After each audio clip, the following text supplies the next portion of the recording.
Welcome to Daily Meditation with Sangha Live.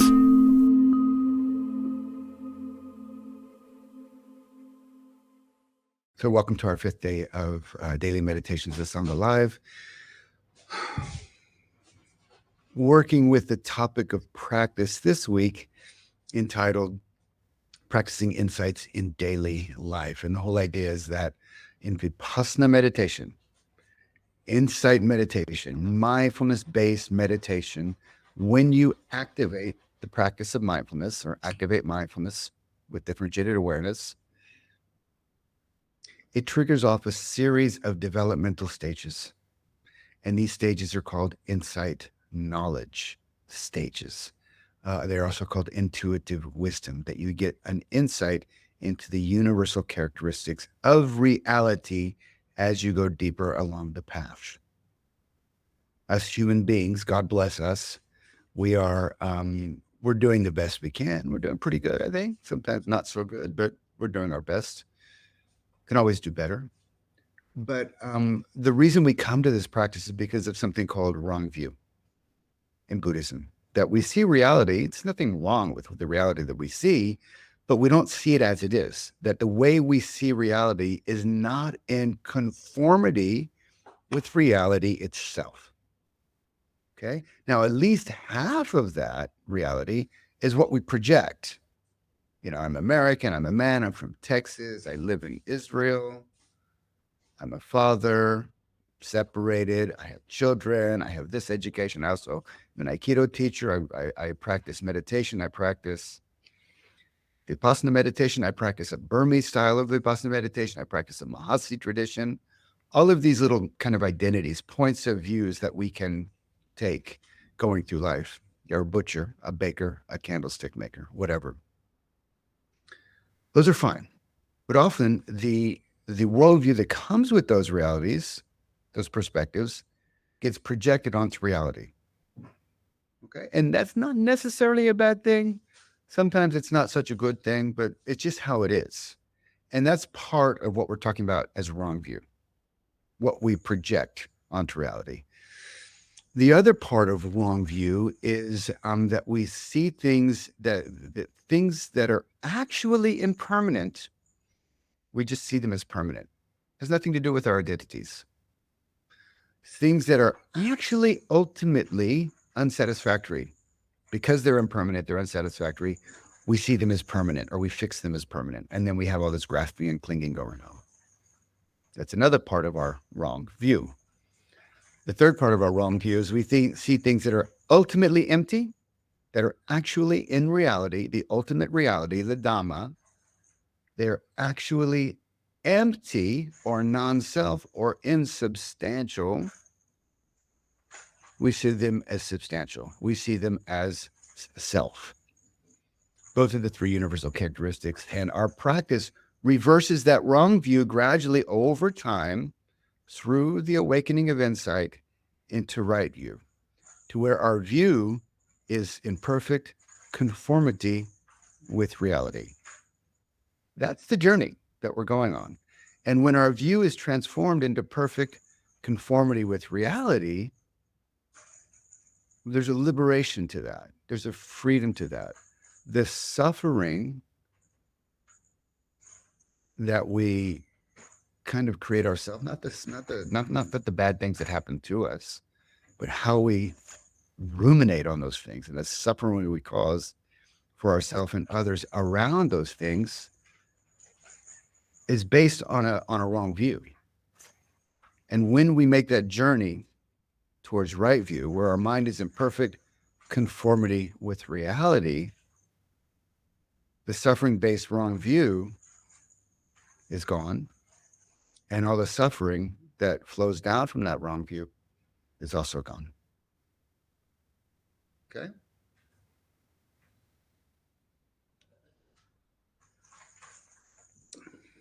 We need to understand that. We need to appreciate that. And we need to appreciate that the journey, our meditative journey to that awakening, it can be challenging. It's just how it is. Each day of this week, we spoke about different parts of those journeys, different insights that helps us to change wrong view to right view, that helps us to resist go from resisting reality to come into confirmation with reality. Today, we're going to speak about the higher insight, the highest, not really the highest, but yeah, let's say the highest stage of insight, which is the insight into equanimity towards formations. And I'm going to get to practice that today because, as I mentioned yesterday, we have a new kitten here that we rescued. And I'm very happy that she's coming out of her shell. She's getting a little bit more familiar, but she's playing a lot. And I'm afraid to let her into the other room because she might cause problems. And so if you hear some distractions, that's what you're hearing. Cat sounds. That's the reality. It's coming to conformity with that.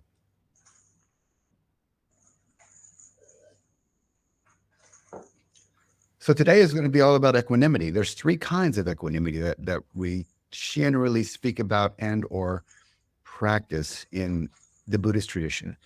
The first, where's my list? Here we go. The first one is the Brahma Viharas, which is samatha training, not what we're doing in Vipassana, although it's often used as an augment to our Vipassana practice. It's very, very good to couple these two practices together, but it's not a Vipassana practice.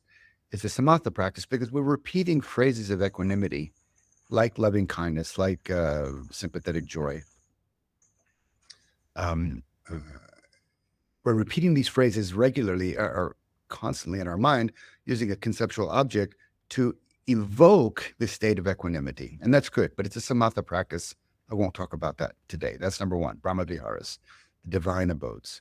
The second way that we practice equanimity, or we focus on equanimity, or we bring equanimity into our practice, is as one of the 7 factors of awakening. That there are 7 enlightenment factors that awaken in our mind at the very end of that third stage of insight knowledge. Remember, I was talking about process-oriented consciousness on, I believe, day 2. So when you get into process-oriented consciousness, I think this even came up in the hot seat interview, if I'm not mistaken. That territory, process-oriented consciousness, you begin to actually experience directly equanimity as a result of the practice. Those are the conditions that help that arise. It's one of the 7 factors of awakening. In fact, it's the 7th factor of the 7 factors of awakening. I'm not going to go into those. I'll come back to those towards the end. The third way that we look at equanimity in this is not a definitive list, by the way, but just for the sake of what we're talking about today. The third way we look at equanimity is as an insight stage, as an intuitive wisdom that arises in our practice. And like I said, it's a high insight. Like it's the 11th stage of 16 stages. Kind of that last stage before the mind makes a jump into Nibbana. That jump is a series of 5 stages that happen and gain the path. That can only happen from this stage of equanimity. And this stage is called, in Pali language, it's called Sankarupeka Jnana. Sankarupeka Jnana. Sankara are the 5 aggregates, Shankaras, the body, perceptions, feelings, mental formations, and consciousness. Those are always arising, always arising. Those are Sankaras. Upeka is equanimity, and Jnana is the wisdom. So it's the insight knowledge into equanimity towards all formations, all of these formations that arise. Cat playing. I don't know if you guys can hear her. Can you guys hear her playing with her little bell? So that sound coming into this meditative space, to be honest, it's a little bit of a disruption. Okay. So equanimity would be just like, it's no different than the pen. It's no different than the reflection of the light here. It's no different from this over here. It's no different from that over there. Here. It's all just part of reality. Jane says you can hear the cat toy. Okay. Cat toys. For all the cat people, you know where I'm at. She's so welcome. Thanks, Ruth. If she's a bit shy, or else I'll bring her. Maybe at the end I'll get her to come on camera, but she has to do it voluntarily, to be honest. So all of this, Oh, what are we talking about cats now? Oh my God. All of this is just part of reality. It's part of what's happening right now. And notice if there's anything inside of you, it's like, let's talk about Dharma. Let's say, yeah, we're here for Dharma. But Dharma is conformity with reality. Sankarupa Jnana is the equanimity towards all formations, all arisings that come in. Your mind is in perfect equipoise, perfect composure. So what I want to do now is I want to go through a list, and I'll do this kind of a bit quicker. And we go through the list of some of the qualities of Sankarupa Jnana, and then we're going to talk about it in a way that, if the conditions are right, that your practice is up in this higher stage or deeper stage or more advanced stage, you'll kind of understand what I'm talking about. But if you're still working through, don't worry. Equanimity, remember, it arises early on as a state, temporary state that comes and goes. And we're going to speak about it in that context as well. Okay. So here are some characteristics, qualities of Sankarupa Jnana, the insight knowledge, the intuitive wisdom of equanimity as it arises in the practice. There's no grasping or clinging of the mind. All the grasping and clinging is profoundly relaxed in the state of equanimity. You're in a profound state of ease and balance. Think of the masters, the men and women who are just like, you look at them and there's something about they're just in a natural state of ease, a natural state of balance. They're transmitting equanimity. A meditator that goes through the roller coaster of experience in our meditation practice, one single sitting, you stay in perfect equipoise through all that. You don't go up and down with the roller coaster. This mental state is profoundly nourishing. The mind is in a state of total acceptance that everything that in experience that arises stays for a while, and it passes according to conditions. Your posture is light, incredibly still. The energy is up. There's an effortlessness to the practice. You can sit for longer periods of time with no problem. Because of the lightness in the body, the zero tension in the body, the zero tension in the mind, it's also painless. There's very little pain in the state of equanimity. That's why you can sit long periods of time. Your mental state is vast, open, pinpointed, penetrative, clear, discerning. And the key thing about the state of equanimity in our meditation is that what this state is really all about is about the mind's relationship to arising phenomena, not about the phenomena. The mind's relationship to all arising phenomena. I hear the cat noise and thinking, I got to manage the cat, right? Or the noise at least.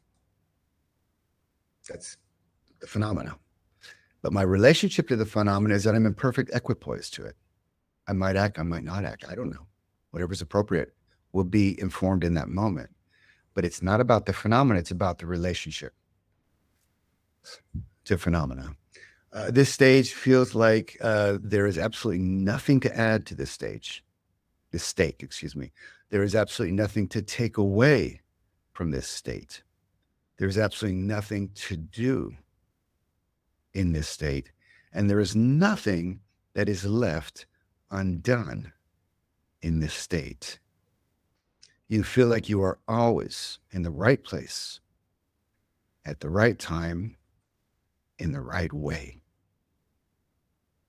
This cannot be faked. I mean, you can fake it till you make it type of thing. That's okay. That's certainly fine. But it's different than being there, having arrived in the state of equanimity. There's nothing to do. There's nothing left undone. Right place, right time, in the right way. The mind is in total conformity with reality. And from here, the mind can make that jump. At some point, it will make that jump. From this higher stage, the mind will make that jump into Nibbana, the first path of awakening. So that's what it is to be in the higher stage. There's much, much more to say about it, but that's I'm going to leave it there. Now, how does this relate to us who are still kind of working through these stages? Very simply, as I said before, when you're able to kind of access process-oriented consciousness. Just to say, take the breath, for example, you're able to follow the breath all the way from the beginning through the middle to the end, regardless of the conditions, knowing the conditions, nothing to change with the conditions. Follow the breath from the beginning, the middle to the end. You see the pause between the breaths. Then you can see the very beginning of that next breath, all the way through the middle to the end. And you see the pause there. And in that pause, you know the quality of that pause. And then you're able to see the very beginning of that next in-breath.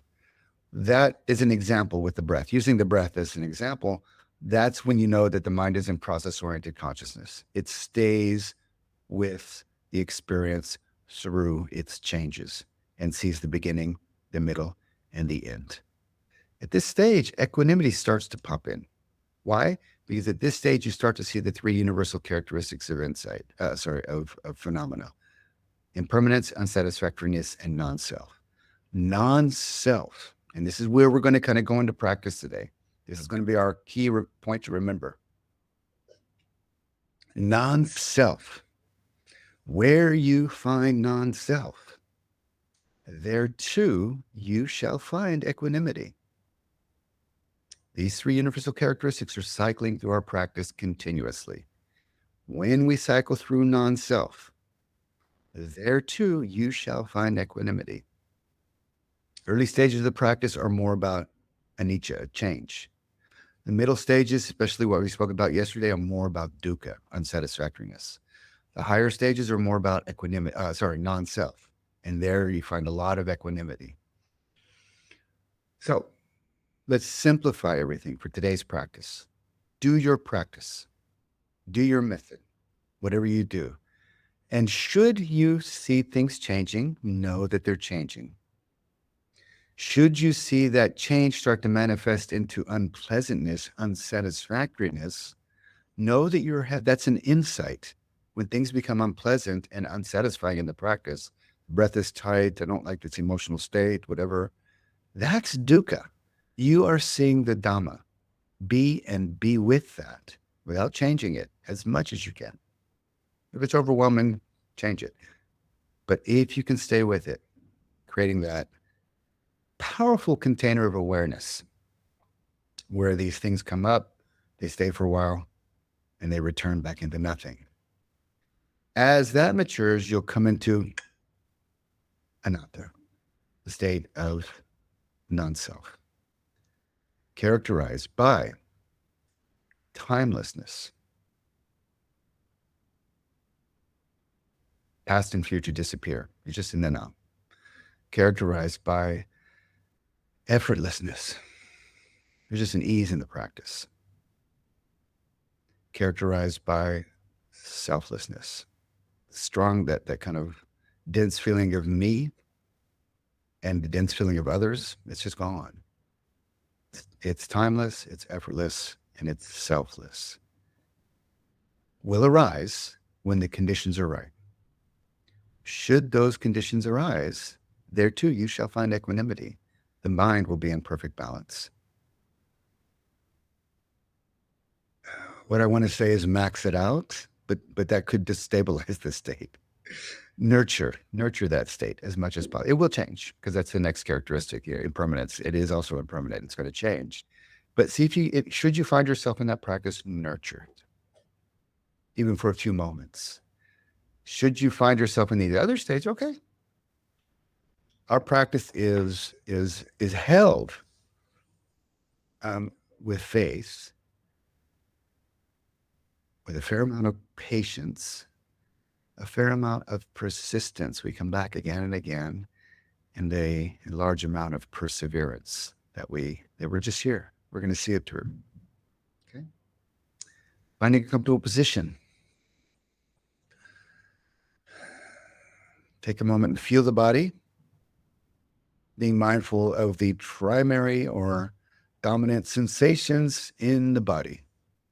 They will come to your mind. You don't have to go look for them.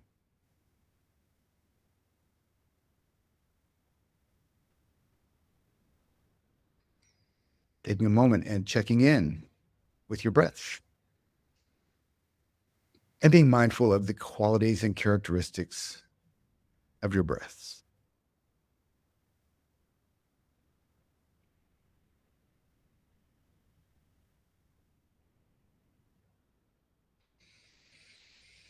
Taking a moment and checking in with your mind, knowing the mental state, excuse me, knowing the mental state, the qualities and characteristics of your current mind conditions. Nothing to change, nowhere to go, no specific way to be. Acceptance of what is arising, because whatever's arising in the course of our practice is our path.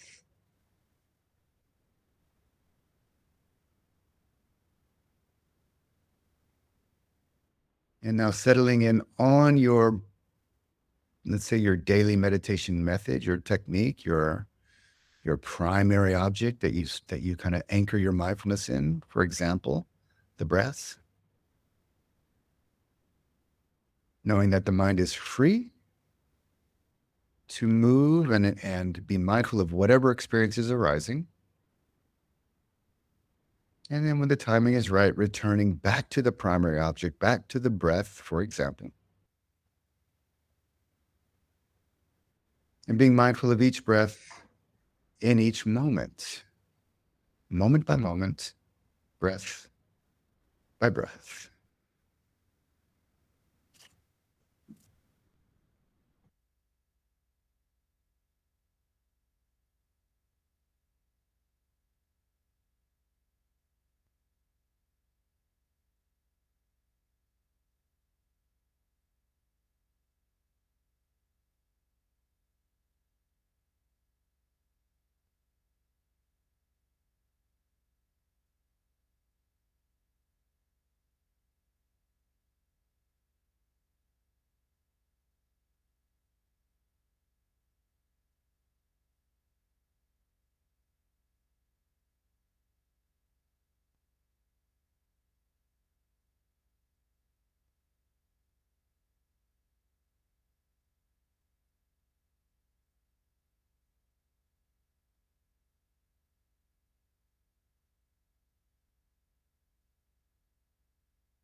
Bringing your mindfulness back to the body, feel the body.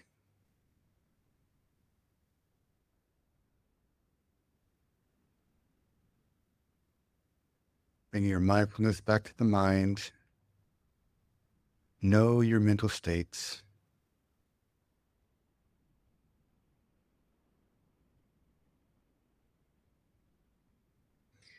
Being mindful of the space on the inside.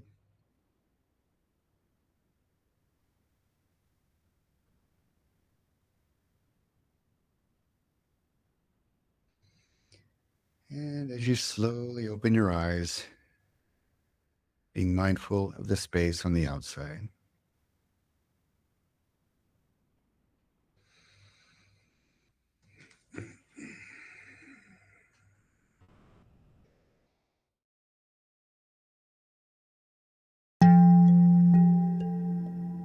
Today's podcast is an offering to you from our archive of freely available live daily classes.